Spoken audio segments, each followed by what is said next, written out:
De toute façon, vous pourrez tout revoir en replay.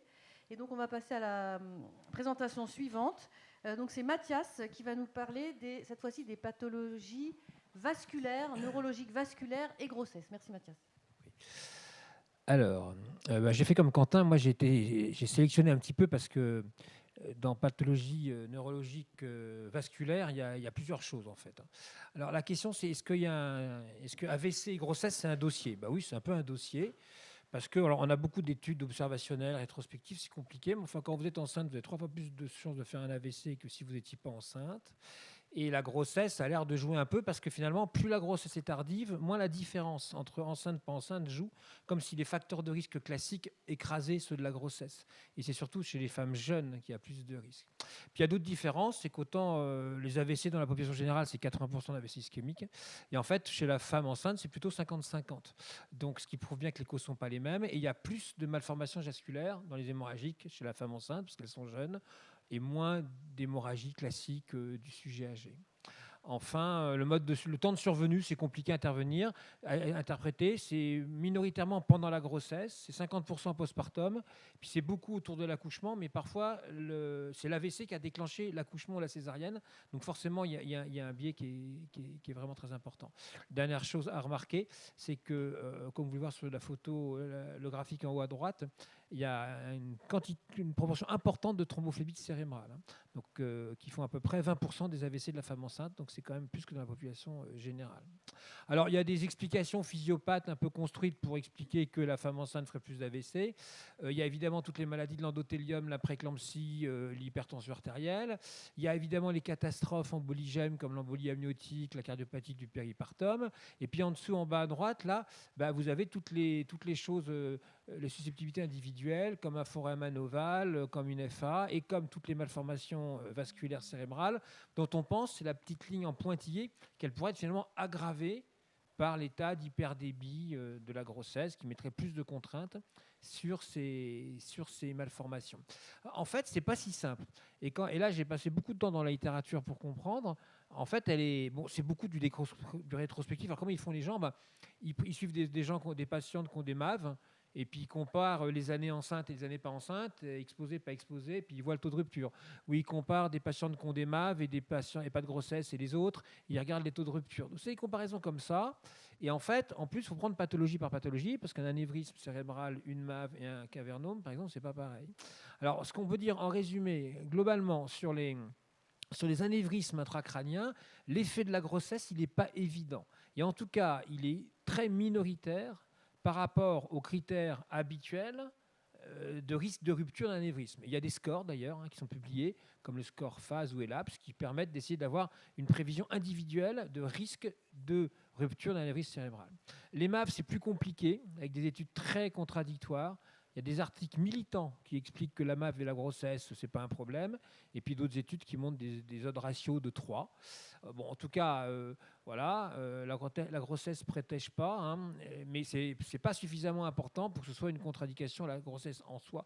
En fait, là encore, ça va dépendre d'un risque individuel. Et sur le cavernome, par contre, il n'y a pas d'augmentation du risque et peu de contre-indications à l'accouchement ou à la LR. Alors, la question qu'on se pose comme anesthésiste, c'est est-ce qu'elle peut avoir une péri, est-ce qu'elle peut pousser? Je pense que ce n'est pas la bonne question. En fait, il faut la prendre autrement. Normalement, une grossesse, à la fin de la grossesse, la LR, elle est indiquée s'il y a une césarienne, elle est proposée en cas d'accouchement. La voie d'accouchement, elle est choisie par l'obstétricien, parce que dans 99% des cas, c'est des conditions obstétricales qui décident le voie de l'accouchement. Et globalement, on essaie de faire accoucher les gens voie basse, en France en tout cas. Alors, le fait d'avoir une lésion intracrânienne, qu'est-ce que ça change? C'est important de rappeler qu'il n'y a pas de contre-indication de principe à la grossesse, à l'accouchement, aux efforts de poussée, à la péri, à la rachis, par le simple fait d'avoir une pathologie neurovasculaire.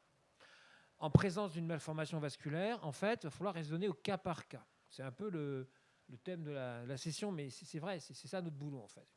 Alors, on peut essayer de développer 2 cas.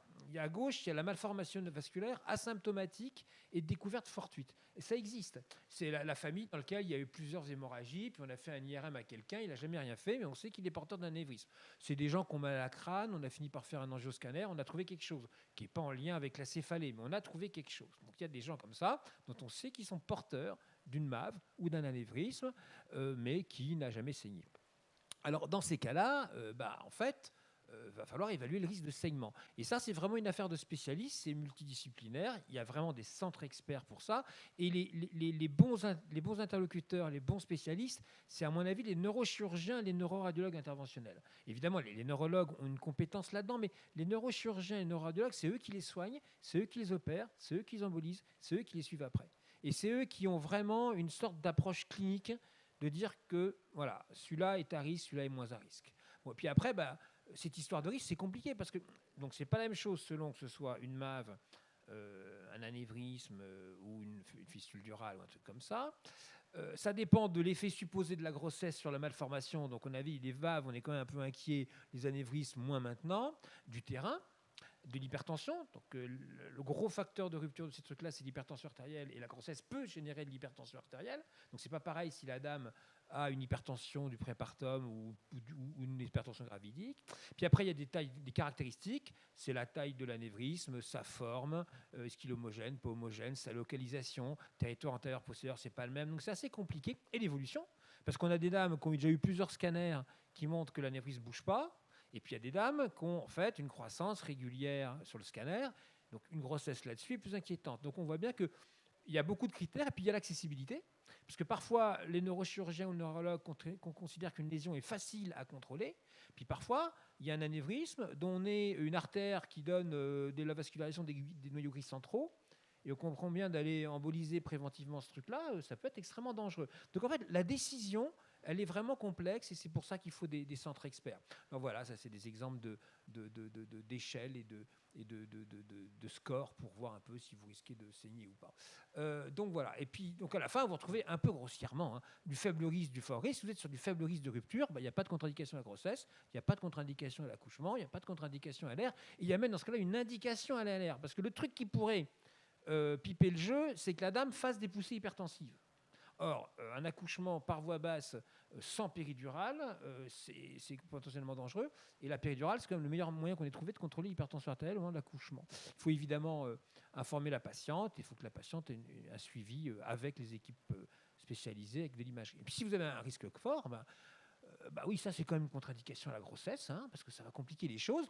Et dans ce cas-là, c'est plutôt une indication à sécuriser la lésion avant la grossesse. Et puis alors, si vous vous retrouvez avec la grossesse qui est en cours, là c'est compliqué, mais on peut discuter une sécurisation pendant la grossesse. Et là, il y a un petit message qui est important, mais les équipes le connaissent bien, c'est qu'on peut les sécuriser par neuroradiologie interventionnelle ou chirurgie. Et ce qui est important, c'est que le critère de choix d'être avant tout neurologique. Il ne faut pas, parce qu'elle est enceinte, faire de la neurochirurgie parce qu'on a peur des rayons, ou parce qu'elle est enceinte, faire de la neuroradiologie parce que la chirurgie est lourde. Parce qu'en fait, c'est une erreur. Il faut que le critère... On peut faire de la chirurgie lourde pour la grossesse, on peut faire de la neuroradiologie interventionnelle. Et il faut qu'en fait, la voie d'abord de traitement soit la plus adaptée à la lésion. Ça, c'est vraiment important. Et puis alors, l'autre cas, c'est la malformation vasculaire qui est symptomatique ou qui a saigné, évidemment. Alors là aussi, ça dépend un petit peu de la lésion. Si vous êtes sur une hémorragie ménagée qui a fait une patiente qui a un antécédent d'hémorragie ménagée sur un anévrisme qui a rompu, d'abord, dans l'immense majorité des cas, il était embolisé. Parce que la prise en charge en aigu de ce truc-là, c'est quand même de l'emboliser extrêmement rapidement. Être embolisé ou clippé, selon les considérations. Alors, il faut quand même faire de la contrôle d'imagerie pour deux raisons. Parce que d'abord, c'est une maladie évolutive, les anévrismes. Et en fait, elle peut très bien avoir d'autres anévrismes qui sont apparus. Ou elle peut avoir parfois fait une hémorragie ménagée avec un gros, un petit anévrisme. On a embolisé l'anévrisme qui avait saigné, mais on a respecté l'autre, qui peut grandir secondairement. Et la deuxième chose, c'est que parfois sur les coilings, il y a des reperméabilisations d'anévrisme. Donc il faut refaire de l'imagerie pour faire le bilan lésionnel. Et puis si c'est un anévrisme qui n'a pas pu être embolisé parce que c'était compliqué, à très haut risque, qu'il y avait, alors là, vous vous retrouvez dans une situation à haut risque de rupture, parce qu'un anévrisme qui a saigné, qui n'a pas été embolisé, c'est quand même une situation extrêmement dangereuse. Et puis si vous êtes plutôt sur de la rupture de MAV, alors méfiez-vous, parce que souvent les hémorragies ménagées ou les hémorragies intracérébrales sur les MAV, ce que les neuroradiologues embolisent en aigu, c'est pas la MAV. Souvent dans la MAV, il y a des anévrismes d'hyperdébit. Et c'est ça qu'ils embolisent. Et la MAV, elle est parfois traitée secondairement. Donc ce n'est pas parce qu'il y a eu MAV que la situation est complètement sécurisée. Donc là aussi, il faudra de l'imagerie et de la discussion.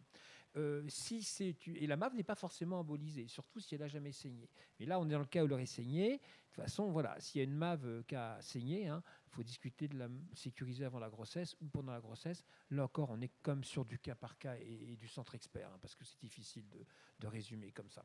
Enfin, si vous avez la rupture, c'est que la dame elle est enceinte dans votre maternité et elle arrive aux urgences avec une suspicion d'accident hémorragique, parce que vous ne le saviez pas. Et malheureusement, on voit bien que souvent, elles arrivent aux urgences de la maternité. Hein. Même parfois, après une urgence vitale, comme elles sont enceintes, on les amène aux urgences de la maternité. Alors, en gros, ça peut être quoi? Soit une céphalée brutale, et ça, nous, anesthésistes de maternité, on doit connaître les critères pour faire une imagerie en cas de céphalée brutale, c'est bien codifié. La crise convulsive qui peut être prise pour une éclampsie. Le déficit moteur aigu, évidemment, et le coma intubé ventilé, c'est un peu les quatre modes de présentation. Et le point important, c'est de faire normal. Il faudrait quasiment oublier qu'elle est enceinte. Hein. C'est un, contrôle des défaillances, et deux, imagerie, en urgence, angio-IRM ou angio-TDM, enfin IRM ou angio-TDM. Il n'y a aucune contre-indication pendant toute la grossesse à faire un scanner et à l'injecter. Aucune.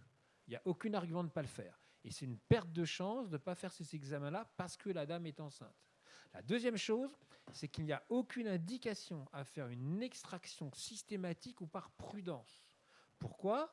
Parce qu'une césarienne en urgence, c'est potentiellement une poussée d'hypertension intracrânienne intubation, c'est possiblement une aggravation du saignement si ça saigne, qu'il y a une CIVD, une HPP, c'est éventuellement de l'aggravation de l'ischémie sur une hypotension, et c'est forcément un retard au traitement urgent. Et les traitements urgents, c'est la neuroréanimation et c'est certains gestes. Une patiente peut avoir une céphalée brutale, une hémorragie ménagée grade 1, c'est-à-dire consciente, Fisher 4 avec une inondation ventriculaire. Celle-là, dans 2 heures, est dans le coma en mydriase. Si elle n'a pas une DVE, la passer au bloc opératoire pour faire une césarienne, si le bébé va rien, c'est un coup à terminer la césarienne avec une catastrophe neurologique. Donc, ce n'est pas si simple. Et je pense que la césarienne en urgence, elle doit être sur des critères obstétricaux. Évidemment, si le rythme cardiaque fœtal est catastrophique, là, on est embêté. Mais si le rythme cardiaque fœtal est bon, il faut absolument la traiter normalement. Je vous remercie. Merci beaucoup, Mathias. On a 1 minute pour vos questions. Je pense que tu as passé quand même des messages forts qui sont toutes les imageries sont permises en cours de grossesse et la grossesse ne doit pas modifier la prise en charge de la surspécialité neurochirurgie. Un mot sur le postpartum, parce que on a entendu parler beaucoup de cas où elle saignait en postpartum. Est-ce que c'est plus... Tu nous as dit que c'est plus fréquent. Non, c'est la moitié. Hein, oui, la moitié sont en postpartum, mais alors pas forcément à J2, J3. Hein. Ouais. Elles peuvent saigner. Dans les études, le postpartum, c'est 8 ou 12 semaines en postpartum, ce qui retiennent le truc classique. Donc en fait, elles peuvent faire l'AVC hémorragique 1 mois après. Bon, c'est évident qu'elles doivent être surveillées en postpartum. On ne peut pas les mettre en réanimation non plus pendant 5 jours. Mais oui, c'est une patiente qui aurait une lésion intravasculaire non sécurisée, à risque interne. Enfin, voilà. C'est quand même assez logique qu'elle accouche dans un endroit où il y aura de l'environnement. Parce que, contrairement à ce qu'on disait, il peut se passer à 2 h du matin, à J2 de l'accouchement, une catastrophe qui nécessitera des moyens qu'on n'aura pas tous. Donc ça, par contre, ça, je pense, c'est des patientes qu'il est logique de rapprocher de centres experts. D'accord. Anne, tu veux rajouter quelque chose sur ces pathologies? Et on a aussi eu des histoires de saignement pendant la grossesse. Parce que tu dis le délai, c'est quoi le délai? Par exemple, elle a saigné en premier trimestre. Bon, ça saigne plus au 2e ou au 3e trimestre, mais ça c'est des statistiques descriptives, c'est comme ça. Mais comment on réfléchit sur la voie d'accouchement? C'est pareil. Si elle a saigné au 2e trimestre avec une hémorragie ménagée, avec un anévrisme qui est embolisé, qui est sécurisé, qu'elle a plus d'hydrocéphalie, qu'elle a été sevrée de la DVE et qu'elle est rentrée chez elle et qu'elle continue, on refait des imageries évidemment, mais si en fin de grossesse, il n'y a pas d'hydrocéphalie, que l'anévrisme est toujours sécurisé et que voir elle a une DVP, tu as intérêt à la coucher par voie basse plutôt que de faire une césarienne chez quelqu'un d'autre. Donc en fait, c'est vraiment du cas par cas et beaucoup de bon sens. Et puis c'est une discussion avec les collègues neurochirurgiens et neuroradiologues vraiment de tous les jours. Mais nous, on a des patientes en réanimation, intubées, ventilées, enceintes, enfin pas tous les jours, qui guérissent et qui continuent leur grossesse. Et après, on discute de la voie d'accouchement selon l'état neurologique résiduel. D'accord. Ok. Je prends juste 1 minute en avant ton topo parce qu'il y a eu une question sur l'Arnold Chiari, qui n'est pas le sujet, mais savoir est-ce que vous faites... Alors, pardon. Réalisation d'une ALR chez une malformation d'Arnold Chiari. Comment gérer la brèche d'une péridurale quand la rachis est contre-indiquée? Alors, peut-être plutôt, peut-on faire une ALR, une péridurale, sur une malformation d'Andel Chiari? Qui c'est qui se lance?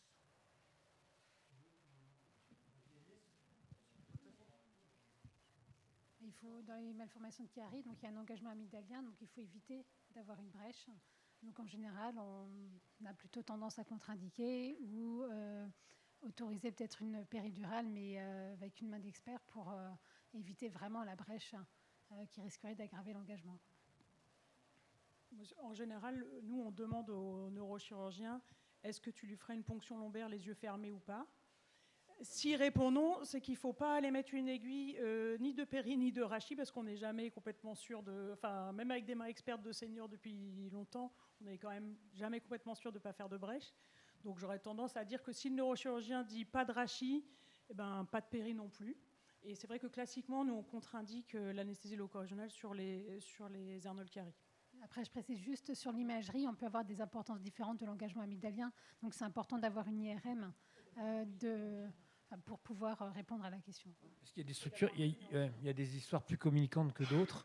Et il me rappelle qu'il y a des situations où finalement, si on fait une baisse de pression dans le LCR, ça ne va pas entraîner un engagement. Et d'autres où il y a des vrais blocages du LCR. Et c'est compliqué la malformation d'Arnold Chiari.